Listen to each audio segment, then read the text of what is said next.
Hello everybody and welcome to another fantastic episode of the Hyperbolic Wine Chamber. April Fools, it's probably gonna be pathetic. Today, we are drinking Magner's Irish Pear Cider. Imported since 1935. I don't know anything about this, but I just got it. Today's wine has been funded by Michael Perrin at Krakissi on Twitter. So if you want to go say thank you for the wine, go to at KRAKISSI on Twitter. They're cool. They provided some money for the wine fund, and this was the first acquisition of that fundage. I actually didn't even realize this was there. I was digging through and just noticed it, and I was like, oh, why did PayPal not email me about this? You fucking bastards. Alright, so today, we're going to be talking about God and religion. Oh boy. I hesitated whether I wanted to talk about this, but I do. And I do because I feel like I have a perspective that is, at least I haven't seen voiced very often, and because of that I kind of wanted to give my 2 cents. Before we do that, I'm going to take a first sip of the pear Irish cider and see how it is. It smells nice. It's very, very sweet. You can barely taste the alcohol at all. Interesting. I actually kind of like this one. Okay. So, how do I want to even start this? Oh my god. So, I guess maybe some background would probably be appropriate to kind of explain where my current position is on, like, God and stuff. So, I was raised Catholic. I was raised Roman Catholic. I went to church every Sunday and every holy day from when I was born until I was 16 years old. And at least 4 of those 16 years, I was being forced to church against my will because I was not a fan of it. Roman Catholicism, at least the brand that was taught in this house, never really appealed much to me, I should say. It was always kind of like the doom and gloom, fire and brimstone. You're gonna burn in hell if you don't follow everything, like, completely 100% by the book, you know, the book. My mom, who was the super religious one in the house, would consistently say when we were kids that she loved us but loved God more, and things like that. My big problem as a kid, I first started really not being into the whole God thing, because when I was a little kid, I never really considered it much. It was just something we did, you know. I never kind of sat down and examined the spiritual and philosophical nuances of the Catholic doctrine. I don't think much 8 to 10-year-olds really do that.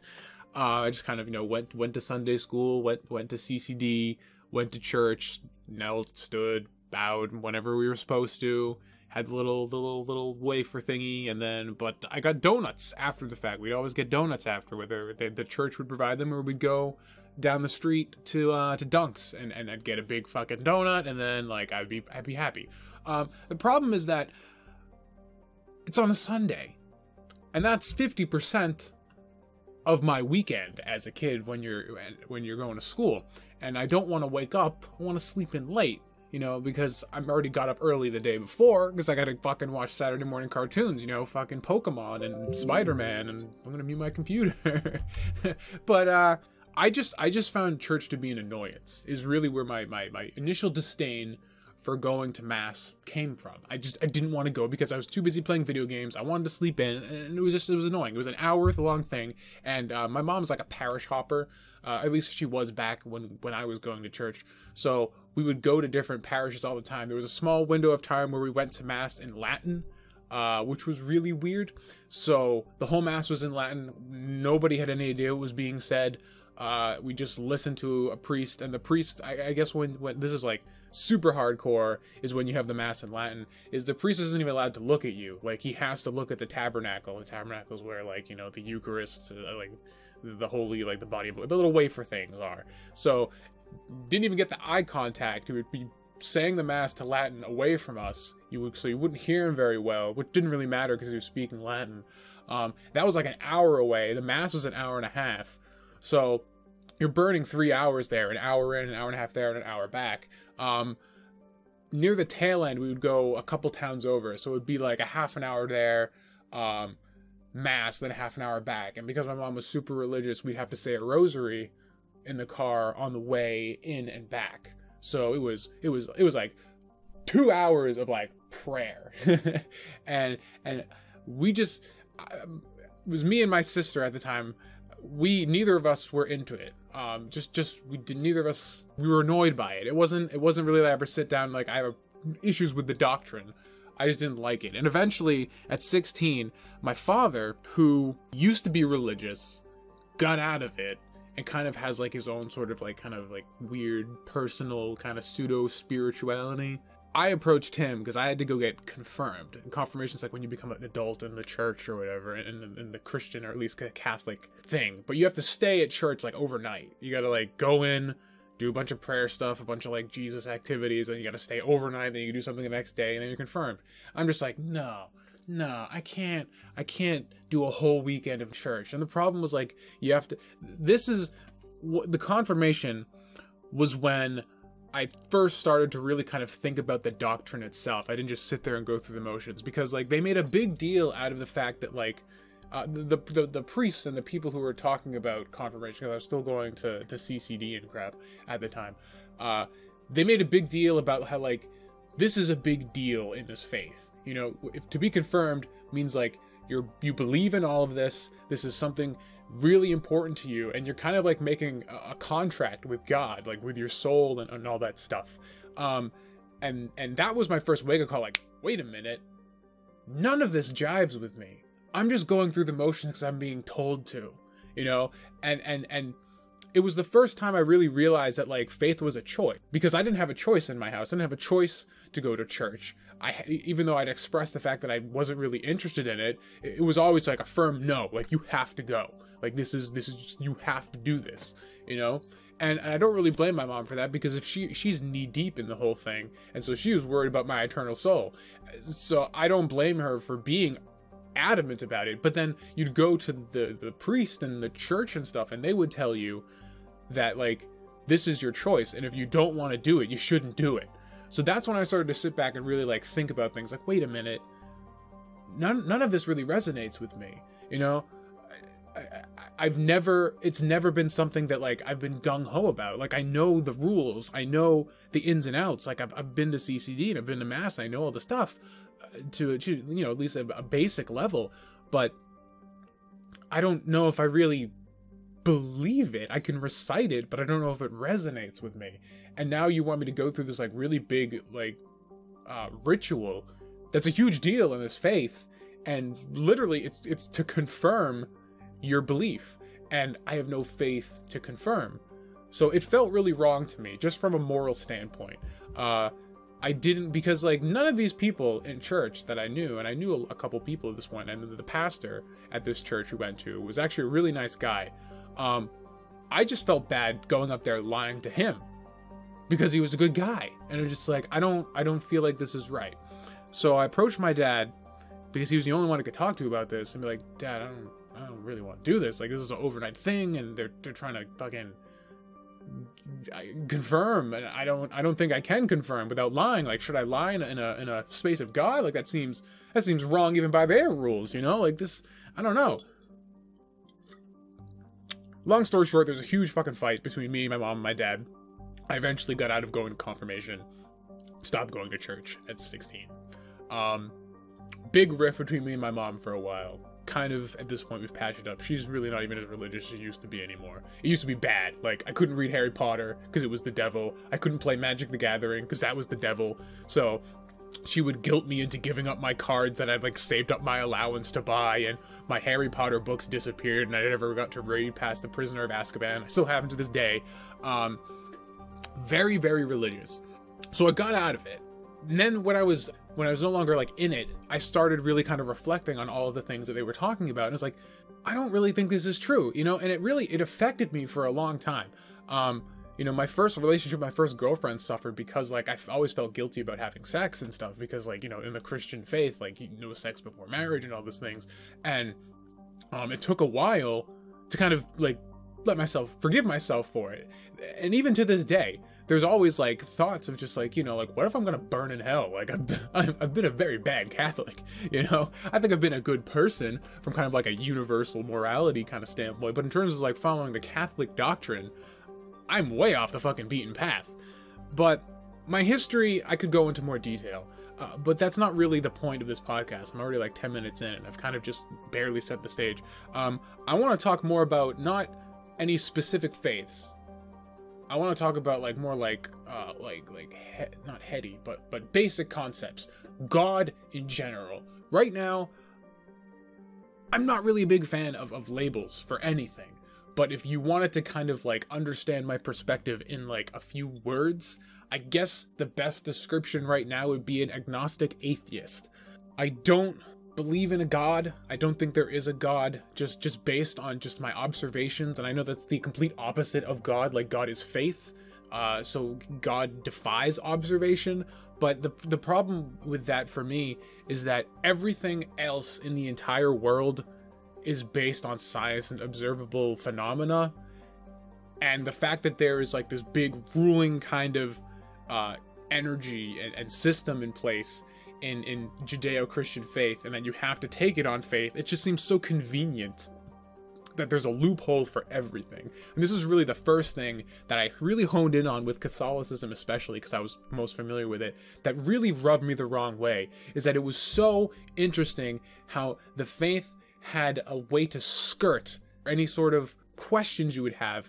There was no arguing it. There was always some sort of weird kind of sidestep, feint, dodge to any questions you had. You know, the "he works in mysterious ways" line. And at the same time, it was always interesting to me to consider how archaic religions were kind of seen as a joke and nothing more than entertainment. And it was always a bizarre concept to think of, like, well, you know, we look at like the Egyptian gods like Horus and the Greek gods like Zeus and stuff, and they're characters. They're fictional characters. They're the same thing as, like, you know, Harry Potter or like Luke Skywalker or stuff. They're fictional characters that can be like repurposed and reinterpreted and used in fiction all the time. But Jesus Christ isn't. Muhammad isn't. You know, these characters aren't characters. They're historical figures, and all this stuff is true.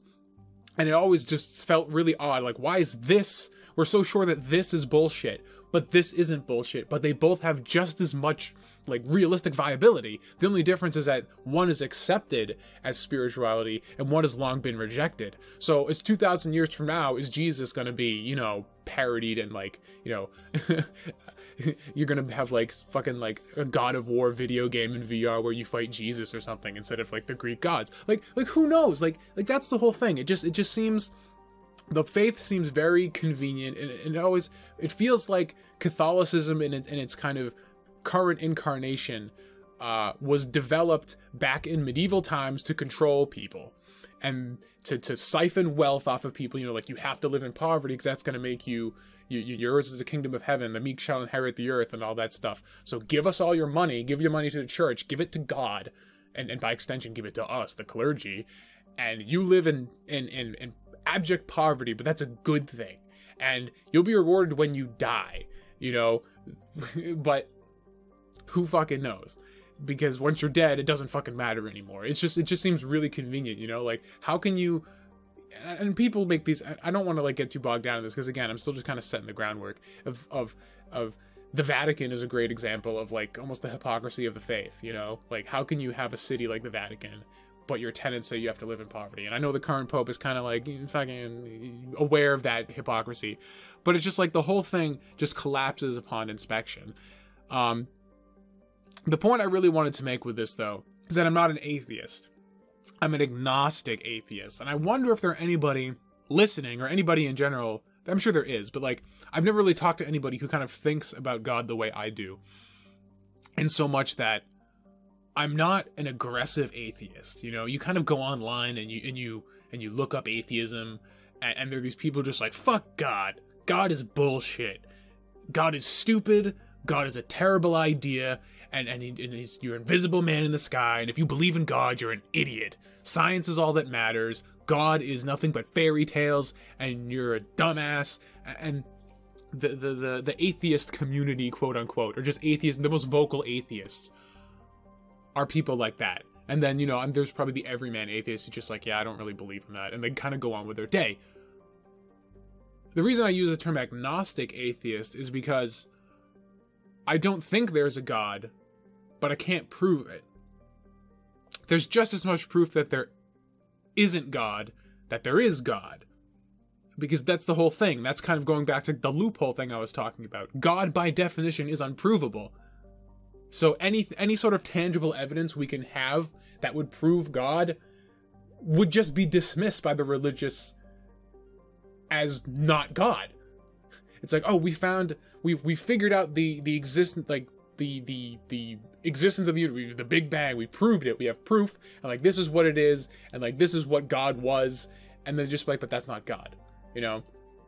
Like even the fact that like someone could, like, God could come down to Earth, have a physical embodiment, and not be any of the faiths that we've ever had, like, you know, like, because who the fuck do we know what God is if God is like this big immortal thing? But like, let's say God is real, and God comes down to Earth in a physical body and says, I'm God, I'm going to do all this crazy shit, and yeah, I'm God. Like, now you know, all you people have been asking for proof of God, here I am.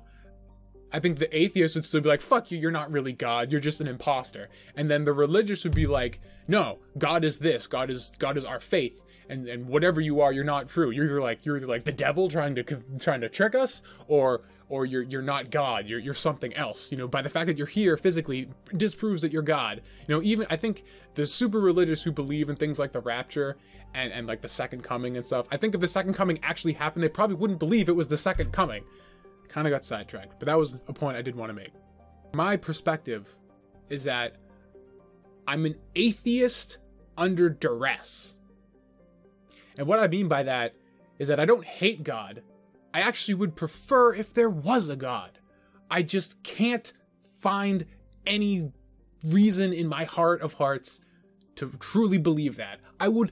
Because if there is a God, everything has a purpose.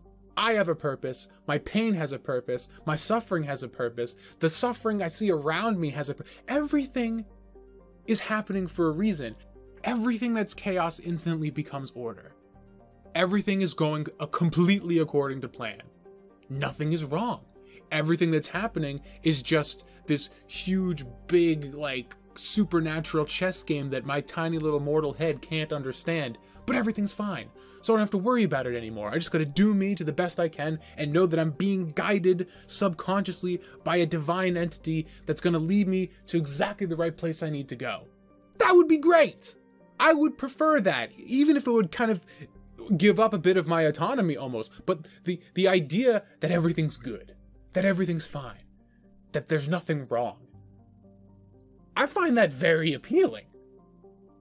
I would love there to be... I'm envious of people who have faith, because they must be so much more sound of mind, so much more calm, so much more collected.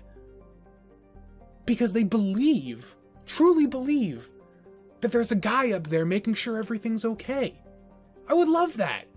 But to go back to what I said about how faith seems so convenient and how all these old dead faiths are just jokes now, and that everything that throughout human history that was once attributed to God has been shown to be a natural, understandable phenomenon. I can't believe, because it seems ridiculous given the circumstances to continue to have belief. I would love to, but God itself, religion as a concept, seems like a desperate ploy by humanity to have something bigger, to have that control. I think everybody wants what I just described, to know that everything's okay. The difference between the religious and myself is that they can find a way to buy into it. And as much as I want to buy into it, I can't. So I'm an atheist under duress. I don't want to be an atheist. I just have no choice. I don't know if other people feel like that. I don't know. I've never talked to anybody about faith really all that much. But like even just in casual conversation, all the atheists are always just like, fuck God. And I can't get mad at religious people. Like, they do some stupid shit sometimes when they bring their faith into, like, politics and into, like, you know, people's lifestyle and shit like that. But just, like, when they're doing their own thing, go for it.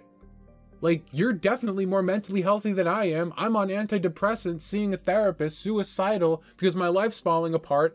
And I can't bring myself to believe that there's any greater purpose than just some crazy bullshit, genetic, fucking cocktail, random chance, fucking destroyed, doomed universe around us, and there's nothing to live for, and I have to build my own fucking destiny and my own fucking purpose with my own bare hands, and every day I don't do it, just another day closer to my own death when I turn into nothing, and that's it.